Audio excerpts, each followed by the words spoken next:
오늘 아침 글로벌 증시 브리핑 저희는 이 시각 시장 전략 같이 세워보겠습니다. 와우글로벌 변지환 파트너와 함께합니다. 어서 오세요. 네, 안녕하세요. 간밤에는 시장이 쉬었지만 저희 방송을 준비하는 입장에선 진짜 요즘에 새해 되자마자 이슈가 좀 끊이지 않고 나온다 이런 생각이 좀 들기도 합니다. 여러 가지 불안 요소들이 있는데도 그래도 미증시 연초 들어서 조금 올라오고는 있는데 어떻게 보고 계세요? 주말 사이에 또 그린란드 이슈가 터지면서 유럽과 미국과의 어떤 이 관세 부분에서 또 새로운 또 그런 악재들이 나왔는데 사실 공포보다는 데이터와 실적에 대한 펀더멘탈 네. 요인들이 좀 지지를 하고 있지 않나 그렇게 좀 보고 있습니다. 특히 이제 올해도 역시 지난해에 이어서 연준의 어떤 그 비득이적인 스탠스를 바탕으로 미국의 경기에 대한 그 연착륙 이런 신뢰가 기본적으로 좀 금융시장에 깔려 있다고 보여지고 그리고 최근에 나오고 있는 이제 물가 관련 지표들 네. 물론 그 안에는 데이터 공백이 있다는 그런 부분들이 있긴 하지만 그쵸. 조금씩 좀 안정화돼가는 모습들 그리고 뭐 베네수엘라, 이란, 뭐 그린란드로 이어지는 최근의 어떤 지정학적 리스크, 정치적 리스크가 시장에 불확실성으로 작용하고 있지만 워낙 이런 부분들은 이제 작년부터 트럼프의 어떤 돌발적이고 어떤 자극적인 이런 행보들에 어느 정도 시장이 좀 내성이 생긴 것 같아요. 작년 한 해 동안. 예, 그래서 또 이번에도 결국은 타코로 이어질 것이다라고 하는 어떤 학습 효과가 어느 정도 아직까지는 좀 작용하고 있는 느낌이다. 그래서 무엇보다 이번 앞서 말씀드린 대로 이번 이제 실적 발표가 이어지고 있는데 올해 기업들의 이익 성장치라든지 미국 경제 성장률, 잠재 성장률 이러한 부분들에서도 계속 이제 낙관적인 컨센서스가 주를 이루고 있기 때문에 이런 부분들이 조금 잘 버티고 있는 그런 요인들이 아닌가 그렇게 좀 생각을 하면 좋을 것 같습니다. 실적 성장세에 힘입어서 그래도 잘 버텨주고 있다. 특히나 반도체주 안에서도 사실 하루하루의 장 흐름만 보면 장비주가 좀 더 반짝한다든지 약간의 상승의 차이는 좀 있을 수 있지만 그래도 전반적으로 잘 버티고 있는 반도체 섹터입니다. 특히나 마이크론의 이런 시장에서의 포지션도 계속해서 돋보이고 있는데 지금 구간의 반도체주 투자 전략 어떻게 가져갈까요? 결론부터 좀 말씀드리면 상반기까지는 어떤 이런 방향성은 유지하되 탄력은 이제 조금 떨어지지 않겠냐라고 좀 말씀드리고 싶은데 네?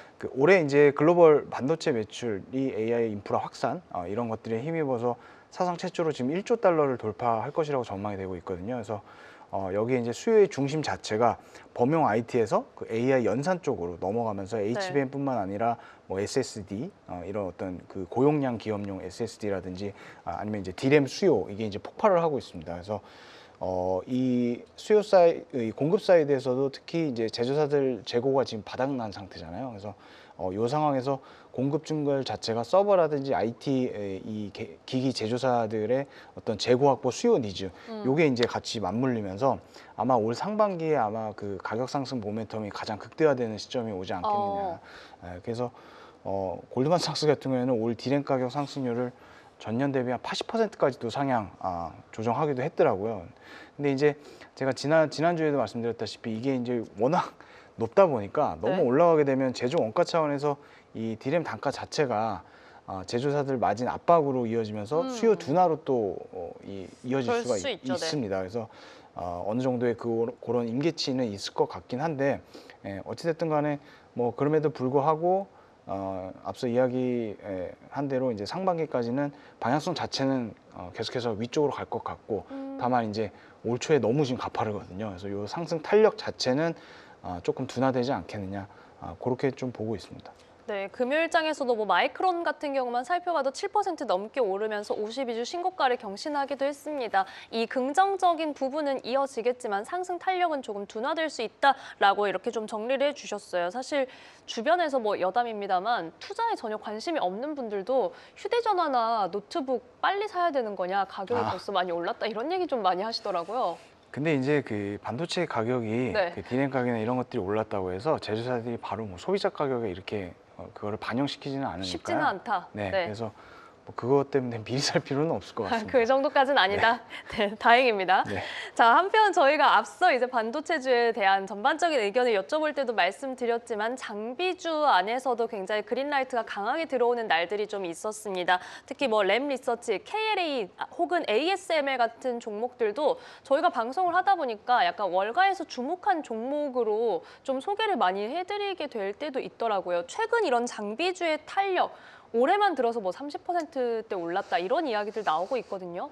예, 그 지난해 이제 4분기, 그러니까 지난해 말부터 4분기 12월부터 이제 이어졌던 시장의 어떤 특징적인 부분들인데 같은 어떤 기술주 섹터 내에서도 지금 1분기 실적이 이제 1월 말부터 이제 시작이 될 거거든요, 기술주들이. 네. 근데 이제 이런 것들을 앞두고 어떤 그 수익화하는 데까지 시간텀이 예상되는 기존의 뭐 AI 그 빅테크들, 그러니까 소프트웨어 주식들에 대한 수급이 작년 말부터 이제 장비주나 반도체로 현격하게 지금 이동을 하는 모습들을 우리가 볼 수가 있습니다. 그래서 뭐 주가 같은 경우도 지금 진짜 하늘 높은 줄 모르고 오르고 있는데 다만 이렇게 많이 오른 만큼 네. 그러니까 또 이렇게 차익 실현이 나온다고 하면 또 이 골이 또 깊게 나올 수 있거든요. 그래서 개별 종목단에서 접근하는 것은 사실 지금 너무 가격적인 위험 부담이 그래도 좀 부담스러운 국면이다. 그래서 그런 것보다는 밸류에이션 부담이 적은 ETF로 접근이 좀 나아 보이고 레버리지 ETF USD 같은 뭐 이런 것보다는 그 속스 같은 그 1배짜리를 차라리 비중을 아예 2배를 높여서 가는 네. 그게 훨씬 퍼포먼스가 좋거든요, 지금. 제가 사실 포트폴리오 USD를 갖고 있는데 속스를 2배 가지고 있는 것만큼 수익률이 못 따라가더라고요. 예, 그래서 그런 부분들도 네. 참고하시면 좋을 것 같고 뭐 속스 말고 뭐 SMH 같은 뭐 이런 것들도 있습니다만 이 SMH 같은 경우에는 스타일 자체가 좀 집중 투자되는 그런 ETF의 성격을 띠고 있고 속스는 이제 구성 종목이 상대적으로 많고 어떤 특정 종목의 쏠림이 좀 덜하기 때문에 속스가 제일 괜찮은 것 같습니다. ETF 쪽으로는. 네, 지금 속스에 대한 이야기 같이 해주셨습니다. 뭐 SMH랑 비교했을 때도 조금 더 고르게 이 섹터에 대해서 바라볼 수 있다라는 점, 특히나 많이 올라왔기 때문에 개별 종목보다도 ETF에 대한 시선 같이 얘기를 해주셨네요. 이제 뭐 1월 말부터 기술주들에 대한 실적도 이어질 것이다. 그에 앞서서 지난주에는 금융주가 출발을 했고 이번 주에는 이제 넷플릭스, 뭐 인텔, 아니면 구리 쪽으로 프리포트 맥모란 이런 기업들이 실적 발표 대기하고 있습니다. 이번 주에 좀 주목하고 계신 기업 있으실까요? 아무래도 그 중에서는 넷플릭스랑 인텔 이두 종목을 좀 네. 보고 있습니다. 그래서 넷플릭스는 이제 1월 20일, 그러니까 수요일 우리나라 시간으로 수요일 새벽에 이제 발표를 할 텐데 두 가지 정도를 좀 보면 좋을 것 같습니다. 첫 번째는 이제 구독료 외에 광고형 요금제, 그다음에 지난해 이제 좀 성공적이었다고 평가받는 그 NFL 뭐 크리스마스 경기 생중계 뭐 이런 것들이 있었어요. 그래서 이런 라이브 이벤트를 통해서 향후 어떤 새로운 매출 라인업을 제시할 수 있겠느냐 하는 네. 부분을 좀 보시면 좋을 것 같고, 그 다음에 아무래도 워너브라더스 그 디스커버리 인수 발표 관련해서 투자자들이 규제 승인 경로라든지 뭐 반대 입찰 가능성, 그 다음에 뭐 합병 법인의 운영에 대한 세부 사항, 이러한 부분들이 이번 실적 발표에서 어떤 식으로 이제 제시를 해 주느냐, 그게 이제 좀 주목해야 될 걸로 보여지고요. 골드만삭스 같은 경우는 이번에 뭐 이런 불확실성을 이유로 기존 주가를 뭐 133달러에서 112달러 정도로 주가 하향을 냈더라고요. 뭐 그러면서 이제 또 밀렸는데 네. 사실 주가가 넷플릭스는 지금 처참한 수준입니다. 그쵸. 예, 근데 이제 개인적으로는 이 실적 발표 전후로 해서 만약에 85불 정도에서는 조금 한번 사볼만 하지 않을까. 그래서 85불에서 80불 그 레인지에서는 저도 좀 노리고 있는 종목이기도 하고요. 그다음에 이제 인텔 같은 경우는 22일 날 이제 발표가 될 텐데 네. 어떤 컨센서스와 가이던스의 싸움이 될 것이다, 이렇게 좀 진단을 해보고 싶고, 먼저 이제 4분기 매출 컨센서스 자체가 지금 133.7억 달러, 그다음에 EPS도 0.08달러 수준으로 전년 동기 대비 매출은 마이너스 6%대, 그다음에 이 감소가 이제 예상이 되고, 회사에서 제시한 가이던스 자체도 지금 컨센서스와 좀 부합하고 있습니다. 그래서 네. 사실은 실적 자체보다는 어떤 좀 새롭게 제시하는 가이던스와 코멘트가 주가 방향성을 좀 좌우할 가능성이 크겠다. 그래서 세 가지 부분, 먼저 이제 PC 부분에서 우리가 좀 봐야 될 거는 이번 CES에서 좀 그 나왔었던 내용들인데, 그 펜서레이크, 그러니까 PC AI 쪽 관련 수주하고 채널 재고 정상화, 뭐 ASP 방향성, 이런 것들은 코멘트를 좀 봐야 될 것 같고, 그 다음에 데이터 센터 AI 쪽에서는 서버 CPU라든지 가속기, 에서의 수요라든지 가격, 그다음에 뭐 아무래도 엔비디아나 뭐 AMD 대비한 어떤 경쟁력 부분들, 이런 부분들을 보시면 좋을 것 같고, 파운드리는 18A 공정 수율, 그다음에 애플 같은 뭐 대형 이런 클라우드 이 고객 파이프라인에 대한 언급, 그다음에 지금 계속 이제 그 적자인데 사실은 네. 이 파운드리 쪽은 적자가 축소되고 이제 흑자로 전환되는 시점을 언제로 좀 제시해 주느냐. 아, 그렇죠. 이게 네. 이제 좀 밸류에이션 리레이팅의 어떤 핵심이 되지 않겠느냐 이렇게 보고 있고, 그럼에도 불구하고 주가는 지금 굉장히 랠리를 하고 있거든요. 그렇죠. 네. 근데 애널리스트 컨센서스는 또 37, 38달러예요. 굉장히 낮아요. 네, 그래서 이렇게 보면 밸류에이션 자체가 좀 부담인 건 사실이다. 그래서 앞서 말씀드렸던 세 가지 부분에서 한 두 가지 이상 정도는 충족을 해야 이 긍정적인 좀 메시지가 나와야 실적 이후에 추가적인 어떤 상승 이 흐름들을 이어가지 않겠느냐, 그렇게 좀 보시면 될 것 같습니다. 인텔 입장에서는 지금 주가가 조금 높은 자리에 와 있기 때문에 증명해야 할 게 있는 상황입니다. 네네. 22일 장 마감 후에 실적을 발표하게 되고요. 넷플릭스 지금 88달러 선에 금요일장 거래에 마쳤는데 이 80에서 85달러 선에서 접근하는, 모아가는 전략 유효하다는 점, 20일 장 마감 후에 저희는 실적 성적표 같이 열어보도록 하겠습니다. 자, 한편 이제 뭐 실적 시즌도 중요한데 이번 주에는 국제 정세에서도 저희가 주목할 만한 일정들이 펼쳐지고 있습니다. 다보스 포럼이 개막을 했는데 이와 관련해서 저희가 두 가지 이슈 정도 체크를 해볼게요. 지금 이렇게 뭐 대화하는 그런 자리가 있는데 그에 앞서서 사실 그린란드에 대한 상황 때문에 미국에서는 이 그린란드와 관련된 뭐 유럽 8개국의 관세 바로 뭐 부과할 것이다. 뭐 6월에는 25% 이런 이야기까지도 좀 나왔습니다. 여기에 EU도 긴급 정상회의까지 좀 열어가면서 여기에 대응책을 좀 마련하고 있는 상황인데, 이와 관련된 갈등이 계속해서 좀 커져나가면 시장에 영향을 더 크게 미치게 될까? 사실 앞서서는 트럼프 대통령의 이런 카드에 대해서 시장이 내성도 좀 생기고 있기는 한 것 같다라고 말씀해 주셨거든요. 이 부분은 어떻게 봐야 될까요?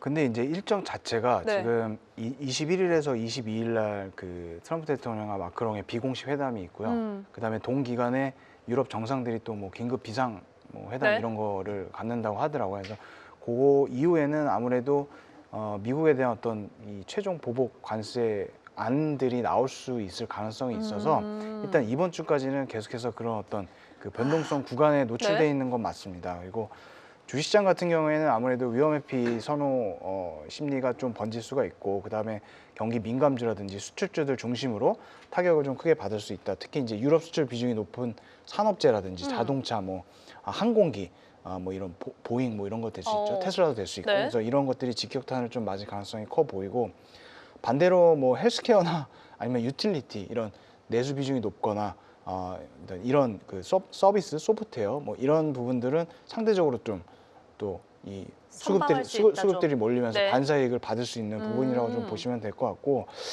말씀드렸다시피 이번 주 내내 어떤 이런 이 과시권에 노출되어 있기 때문에 이 이후에는 추가 협상이라든지 중재 안이라든지 이런 헤드라인에 따라서 사실은 증시가 좀 반응을 보일 가능성이 굉장히 좀 클 것 같다. 그렇다 보면은 뭐 주식시장뿐만 아니라 지금 골드하고 실버 같은 경우도 안전자산으로 취급받으면서 또 몰리고 있거든요. 그렇죠. 네, 그래서 이런 부분들이 이번 주 내에는 계속해서 이어질 걸로 보이고, 다만 이제 개인적으로는 말씀드렸다시피 이 트럼프의 작년부터의 이 패턴을 보면 사실 처음이 제일 강합니다. 처음이 제일 강하고 그 다음에 계속 이제 희석되거든요. 타코들이 나오면서. 그렇다고 본다면 만약에 그런 패턴들이 이번에도 이어진다 그러면 어떻게 보면 이번 주에 이 이슈로 인해서 주가 변동성이 커지면 그것 또한 매수 기회로 좀 삼으면 좋을 것 같죠. 네, 저는 그렇게 하려고요. 안 그래도 딱 말씀 끝나시면은 여쭤봐야지 생각하고 있었거든요. 네, 왜냐하면 해외 시장 비중이 높은 기업들 뭐 예시로 들어줄 네. 때 테슬라, 보잉 뭐 이런 이야기 해주셨는데, 근데 이제 네. 사실은 다 우리도 잘 알고 있는 게 이런 정치적인 리스크나 진영학적 리스크는 이 장기적인 리스크가 아니잖아요. 단기적인 리스크잖아요. 특히 이제 트럼프의 어떤 그런 이런 패턴들이나 이런 것들을 종합해 보면 제가 볼 때는 다음 주 넘어가면 이제 기술주들 실적 나오면서 좀 이렇게 흐지부지 될 수도 있거든요, 이 이슈가. 예, 그래서 네. 이번 주에 좀 어떻게 될지, 어떻게 이제 상황이 흘러갈지는 좀 봐야 되긴 하겠지만, 근데 이번에도 아마 제가 감히 조심스럽게 예상컨대 처음이 아마 제일 강할 겁니다. 그래서 점점 이게 뭐 이렇게 중지안들이 나오면서 이게 조금 이 시장에서 또 이제 희석되는 네. 그런 모습이 나올 것 같아서 그게 이제 그런 시나리오로 간다고 하면 이번 주는 또 어떻게 보면 이 저가 매수의 기회가 될 수도 있겠다. 그렇게 좀 반대편 입장도 좀 생각해서 고려해서 대응을 하시면 좋을 것 같다. 그런 말씀 좀 드리고 싶습니다. 어찌 보면은 어떻게든 수습될 문제일 것이다 좀 이렇게 보고 계신 것 같아요. 그렇죠. 시장 이제 입장에선. 그 하락 폭이 문제인 거죠, 사실. 그렇죠. 네. 네. 네, 그래도 좀 저가 매수의 기회로도 삼을 수 있지 않을까라는 시선은 같이 건네주셨습니다. 자, 한편 이제 이 다보스 포럼 전후로 차기 연준 의장을 지명할 가능성이 있다라는 이야기가 스콧 베선트 재무장관 입에서 나왔습니다. 사실 그런데 차기 연준 의장에 대한 발표 일정도 저희가 뭐 지난해 거의 한 추수감사절 시즌 때부터 네. 계속해서 좀 들어오긴 했었는데 최근에 이제 두 캐빈을 두고 살짝 분위기가 바뀐 거는 좀 있었잖아요. 네네. 이런 부분들은 어떻게 보셨어요? 뭐 케빈 헤셋이든 워시든 사실은 크게 차이 뭐 없다? 그게 달라졌다고 해서 이 전체적인 큰 정책 기조 자체가 뭐 달라질 거라고 보진 않습니다. 네, 어차피 그 두 그쵸. 인사 전부 뭐 네. 친 트럼프계 인사기 때문에 그렇게 좀 보여지고 그리고 지금 베센티도 다보스 포럼 전후로 뭐 의장 지명할 가능성이 있다라고 얘기했는데 모르겠습니다. 이번에는 좀 그럴 가능성이 좀 높아 보이기도 하는데 근데 이제 사실 알 수 없죠. 시장 반응이 어떻게 되리라고는. 왜냐하면 현재 올해 이제 금리 인하를 1회 이제 많으면 2회. 네. 그다음에 뭐 보고 있는 상황에서 JP모건 같은 경우에는 최근에 금리 인하 안 할 거다. 뭐 이런 하우스들 지금 덜어 있거든요. 그래서 단순히 어떤 친 트럼프 인사가 지명된다고 해서 시장이 그거를 호재로 받아들일 것이냐 하는 것은 좀 의문이고요. 그리고 사실 그렇게 되면 저희는 좋은 거잖아요. 그러니까 좋은 거를 생각하기보다는 안 좋은 부분들을 먼저 생각을 해야 되는데 사실 그거보다 네. 더 우려해야 되는 것은 반대로 해석하는 부분들일 것 같습니다. 이제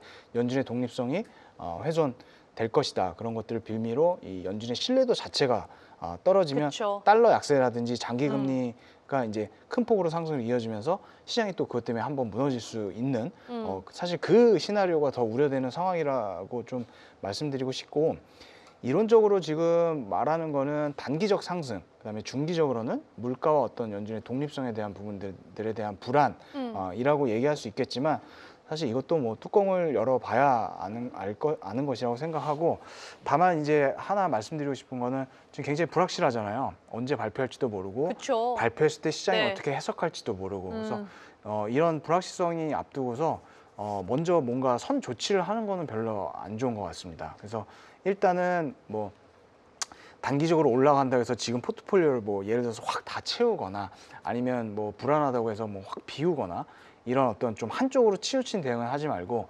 일단은 발표가 되고 그 이후에 시장이 어떻게 해석하고 반응하는지 보고 네. 관망을 하고 그 이후에 대응했으면 좋겠다. 이 말씀을 좀 드리고 싶습니다. 조금은 변동성이 소용돌이가 지나가기를 기다려보자. 저희가 이제 뭐 연준의 독립성이 만약에 조금 이렇게 침해받는 듯한 그런 시장 해석이 나온다면 달러 약세로 이어질 수 있는 부분도 이야기해 주셨는데 잠시 후에 FICC 전략 체크를 해보고요. 저희가 연준과 관련해서는 또 주시해야 할 일정이 있습니다. 이제 다가오는 21일 리사 쿡 이사의 해임과 관련해서 파월 의장이 또 구두변론에 나서게 되잖아요. 여기가 또 하나의 관전 포인트가 되지 않을까 싶습니다. 사실 이번 그 리사쿡 요 이슈는 어떤 리사쿡 이사가 뭐 남느냐 떠나느냐를 떠나서 트럼프가 어떤 연준에 대한 그 연준 장악 시도, 그다음에 그 후에 뭐 지금 파월 해임 카드까지 나올 것이다. 그쵸, 뭐 이렇게 지금 보는 이런 상황에. 것도 있는데 이런 어떤 그 실효성을 가르는 어떤 법적 분수령 뭐 이렇게 좀 말씀드릴 수 있을 것 같고 쟁점 자체는 이제 연준법의 for cause라고 하는 문구를 얼마나 넓게 해석할 거냐, 뭐 좁게 해석할 거냐, 요게 이제 이 중점적인 그 쟁점이라고 보여지는데 만약에 대법원이 하급심과 달리 트럼프 진영에 손을 들어준다고 하면 대통령이 연준 이사를 해임할 수 있는 이제 선례가 생기기 때문에 좀 파장이 좀 예상이 됩니다, 사실은. 그리고 이렇게 되면 연준 의장 역시 어떤 이 정치적인 압박 테두리 안에 들어오는 거기 때문에 그쵸. 예, 네. 요게 이제 또 다시 한번 이 독립성에 대한 부분들이 또 도마에 오른 걸로 보이고 그거와 동시에 이렇게 되면 이 금리 결정 주기 자체가 그 어떤 정치 주기랑 이렇게 좀 연동될 가능성이 아. 있을 것 같아요. 어. 앞으로 계속. 네. 그래서 개인적으로는 이렇게 되지는 좀 않았으면 좋겠는데 어찌됐든 이런 해석들이 나올 수 있기 때문에 단기적인 파장 자체는 불가피할 것이다.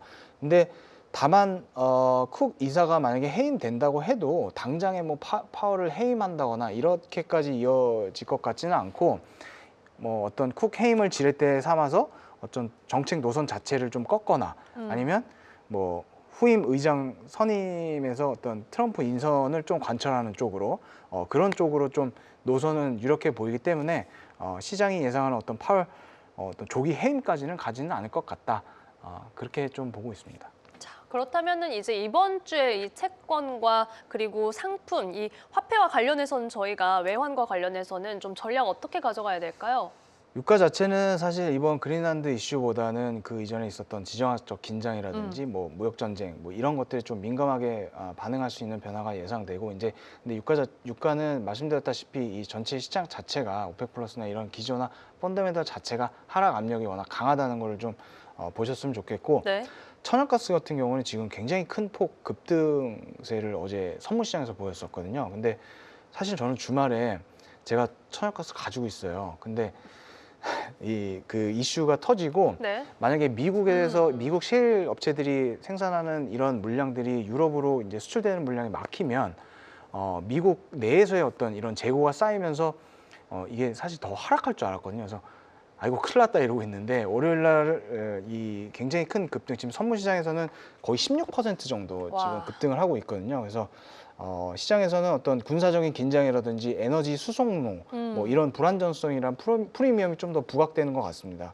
그러면서 이제 수급 시장에서 사실 이거 쇼 커버링 난 거거든요. 계속해서 지금 안 좋았잖아요. 네. 근데 이제 이걸 한 번에 뒤엎으면서 와. 기존의 매도 포지션이 이 환매수 되면서 그 신규 물량하고 환매수 물량이 되는 그런 것 때문에 이제 확 수급 시장에서 쇼 커버링이 발생했다고 보는 게 맞는데 따라서 이제 이런 부분들이 이번 주에도 계속 좀 강세가 이어지지 않겠나 보여지고 채권 금리는 뭐 그린랜드 이슈 뭐 이런 것들 그다음에 뭐 쿡 이사 해임권 그다음에 뭐 차기 연준 의장 뭐 여러 가지 지금 상방과 하방 이슈가 이번 주에 모두 다 상존을 하고 있습니다. 그래서 미국 지금 10년째 국채 금리가 4.2를 넘어섰거든요. 지금 4.23이라고 나오는데 그쵸, 네.